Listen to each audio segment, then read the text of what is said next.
नमस्कार. रुचकर मेजवानीमित अर्चनामध्ये तुम्हा सगळ्यांचं स्वागत आहे.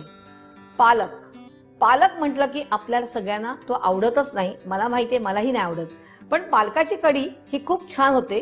तर आज मी तुम्हाला दाखवणार आहे पालकाची कढी. आपण पालकाच्या कढीचं मिश्रण तयार करूया.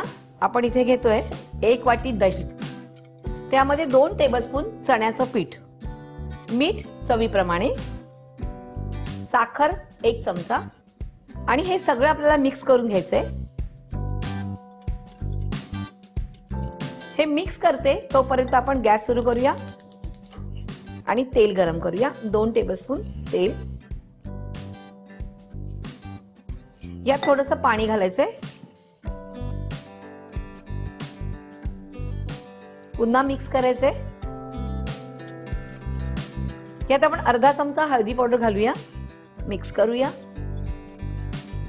हे मिक्स झालेलं आहे. आता आपण काय करूया, फोडणी करूया. तेल तापलेलं आहे. 1 टीस्पून राई आणि इथे आपण मिरच्या घेतलेल्या आहेत, गोल लाल मिरच्या, त्या घेऊया 5. राई छानपैकी तडतडलेली आहे. आता आपण यात हे मिश्रण घालूया. दही आणि चण्याच्या पिठाचं मिश्रण घालूया आणि 1 उकळी येऊन द्यायची आहे. अजून थोडं पाणी घालणार आहोत आपण याच्यामध्ये. इथे मी एक वाटण घेतलेलं आहे. ह्याच्यात 7 ते 8 पालकाची पानं आहेत, 2 ते 3 पाकळ्या लसूण आहे आणि अर्धा इंच आलं आहे. ते आपण मी ह्याच्यात घालणार आहे. छानपैकी मिक्स करायचंय आणि ह्याला उकळी येऊन द्यायची. पण ही ताकाची कढी, पालकाची कढी जी आहे म्हणजेच ताकाची कढी, ही हलवत राहायची सतत, नाहीतर मग ती फुटणार. यात थोडीशी पालकाची पानं घालूया, बारीक चिरलीत, आणि पुन्हा थोडं पाणी ऍड करायचंय.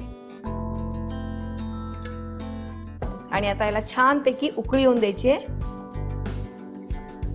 बघितलं ना, पालक खायला जात नाही, पण अशी पालकाची कढी जर करून तुम्ही दिली तर नक्कीच छान, म्हणजे पौष्टिक आणि चविष्ट तुमच्या पोटात जाणार आहे. 1 उकळी येऊन द्यायची आहे.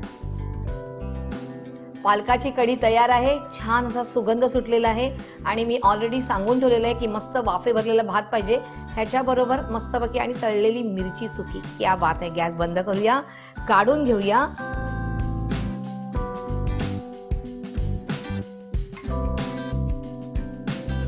पालकाची कढी तयार आहे. मी तुम्हाला सांगितलेलंच आहे की पालकाची कढी तयार आहे आणि माझा राईसही तयार ठेवलेला आहे. त्यामुळे जास्त काही आता बोलणार नाही. तुम्ही ही करायची आहे आणि मला नक्की कमेंट्समध्ये कळवायचं आहे. आणि रुचकर मेजवानीला लाईक, शेअर आणि सबस्क्राईब करायचे.